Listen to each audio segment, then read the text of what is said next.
Assalamualaikum warahmatullahi wabarakatuh. Selamat datang ke Majlis Anugerah Kecemerlangan bagi tahun 2026.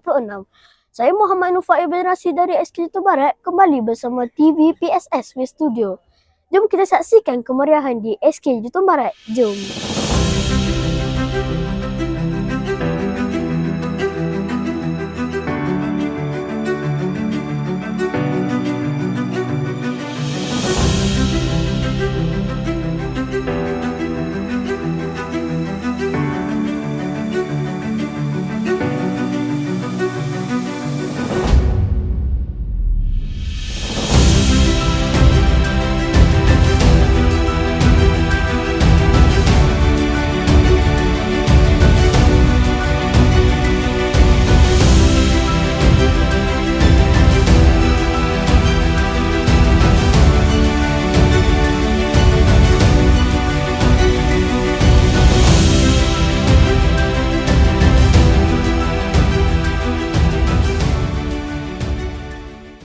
Assalamualaikum Datuk. Waalaikumsalam.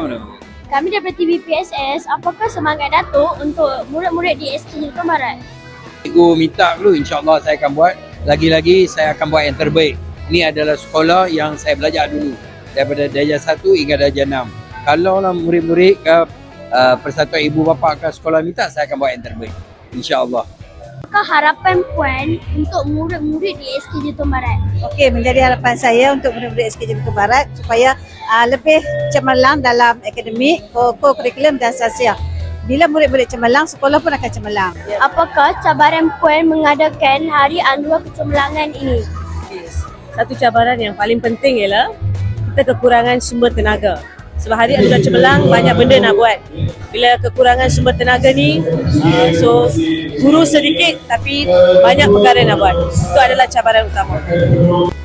Apakah pengalaman paling bermakna sepanjang penyertai aktiviti kurikulum? Pengalaman paling bermakna ialah saya dapat pergi ke perkemahan di Bukit Tajam dan lain-lain lah. Masa dia waktu main, waktu belajar, kita belajar. Okey, itu je. Soka. Okey. Apakah buku yang paling memberikan kesan kepada anda? Mengapa? Buku kisah tentang Nabi Musa dengan tongkatnya, kerana dia mengajarkan kita tentang kita perlu percaya dan bertawakal kepada pertolongan Allah. Bagaimanakah anda sebagai ibu memastikan anak dapat membaca buku setiap hari? Sebelum baca buku, saya akan pastikan anak supaya siapkan dulu kerja sekolah, berehat. Dalam tempoh berehat tu dia akan baca buku dan dia akan buat nilam. Dan nilam pula setiap hari tak banyak pun. Setiap hari jumlah maksimum yang perlu murid buat adalah sebanyak 30 buah buku sahaja. Jadi bila benda tu continue bersambungan kita buat setiap hari, so jumlah dia akan dikumpulkan jadi banyak. Jadi saya nasihatkan kepada murid-murid yang lain supaya sentiasa mengemas kini ataupun memastikan sistem ENS nilam tu kita buat sekurang-kurangnya paling maksima 30 buah buku. So kalau kita dah capai 30 buah buku tu, insyaAllah memang kita akan achieve pencapaian yang tertinggi untuk bulan tu. Apakah tips anda sebagai ibu bapa bagi memastikan kejayaan anak dalam bidang akademik? Bagi saya cuba bagi yang terbaik untuk anak, bagi dia peluang untuk membuat apa yang dia minat lah. Itu saja.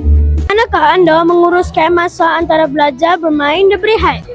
Saya menguruskannya dengan cara belajar untuk masa 10 minit dan berehat semasa 11 minit. Okay, dari satu. Apakah nasihat anda kepada rakan-rakan yang ingin berjaya dalam akademik? Nasihat bagi saya tidur dengan cukup waktu malam dan belajar lebih sungguh-sungguh. Sekianlah liputan kami dan berakhirlah majlis ini. Kita akan berjumpa lagi pada masa yang akan datang.